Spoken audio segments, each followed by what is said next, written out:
બીજી તરફ દક્ષિણ ગુજરાતમાં પણ વરસાદ છે। જોરદાર વીજળીના કડાકા ભડાકા સાથે ભાવનગર જિલ્લામાં પણ વરસાદની ધમાકેદાર એન્ટ્રી થઈ ચૂકી છે। ભાવનગરના બગદાણા પંથકમાં વરસાદ વરસ્યો। ગોધરા, ધરાઈ, બોડલા, કુંભારિયા તેમજ મોણપર સહિતના ગ્રામ્ય પંથકમાં વરસાદી માહોલ જામ્યો। બગદાણામાં પણ ધોધમાર વરસાદ થયો છે। વરસાદના આગમનથી ખેડૂતો ખુશ છે। તો બીજી તરફ અલગ અલગ જ્યારે જિલ્લાઓની વાત કરીએ તો વાતાવરણમાં ઘટાડો પણ જોવા મળી રહ્યો છે।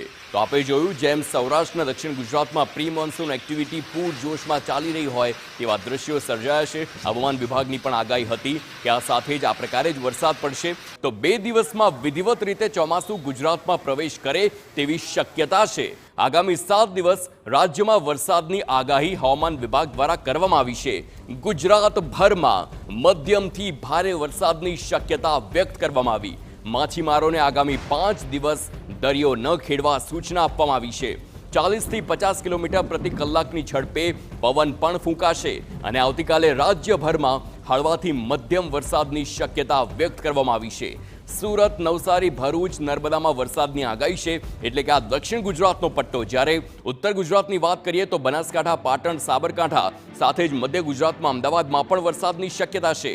મોરબી, રાજકોટ, જામનગર, જૂનાગઢમાં પણ વરસાદની આગાહી કરવામાં આવી છે। એટલે કે આપ જુઓ દક્ષિણ ગુજરાત હોય કે ઉત્તર ગુજરાત હોય કે સૌરાષ્ટ્ર હોય, આખો જે વિસ્તાર છે ત્યાં વરસાદની આગાહી કરવામાં આવી છે। મેપના માધ્યમથી પણ હવામાન વિભાગે જણાવ્યું છે કે ક્યાં ક્યાં કેવા પ્રકારના વરસાદની આગાહી થઈ છે।